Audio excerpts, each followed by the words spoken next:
What is this agreement? This is a legally binding agreement between you, the seller, and the real estate brokerage, Wiregrass Home Team, giving them the exclusive right to sell your property. This means I will be your sole agent to help you sell the property listed during the agreement period. Let's cover the key terms and responsibilities. First, property description. You're authorizing the agent to sell the property described in the contract, either for the listed price or for another price you agree to later. 2. Commission for the broker. You agree to pay the broker a commission when the property is sold. This includes a set fee or percentage of the sale price as filled in the contract. Compensation is paid at closing when the sale is finalized. The commission is due in specific cases.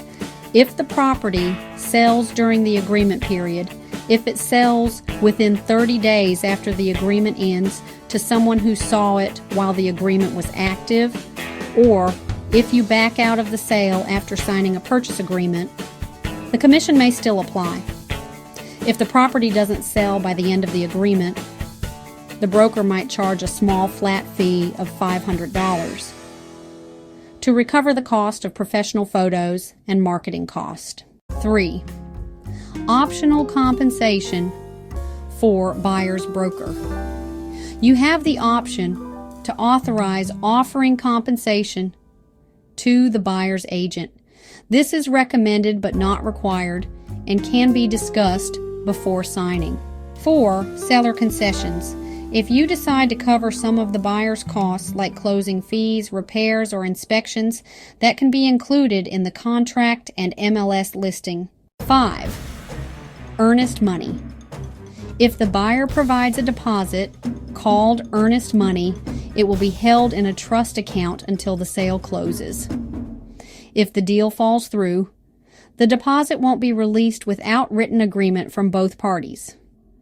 Please ask me to clarify the terms if we receive an offer with earnest money. 6. Dual agency. The broker may represent both you, the seller, and the buyer, but only with written consent from both parties. If you're not comfortable with this, you can opt out. 7. Disclosures. You must share any known defects with the agent. For example, termite damage or black mold indicate if the property is in a floodplain, subject to HOA fees, or has any other defects that affect the health and safety of a potential buyer. 8. Property maintenance. You agree to keep the property in good condition during the listing period. This includes maintaining utilities, the lawn, and other features. Also, items included in the sale, like appliances, and identify the items excluded from the sale. 9. You're responsible for maintaining insurance on the property until the sale closes. 10. Marketing permissions. You allow the broker to list the property on the MLS, advertise it, put up a for sale sign, and install a lockbox if agreed upon.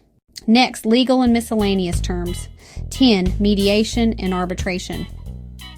If there's a dispute about this agreement, both parties agree to try mediation first.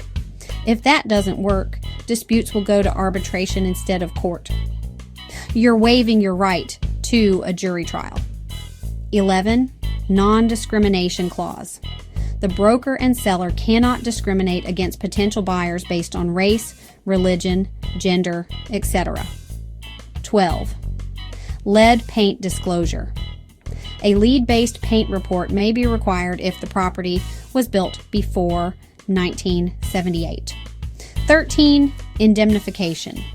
You confirm that the property information provided is accurate to the best of your knowledge. If inaccuracies cause legal issues, you agree to cover the broker's legal costs. 14. Amendments. Any changes to this agreement must be in writing and signed by all parties. Okay, important notes for you. This agreement is exclusive, so you can't list the property with another agent during the contract period. If the agreement terms aren't clear or you're unsure about any part and you're uncomfortable with my explanation, consult a lawyer for advice before signing. Now let's get this house sold.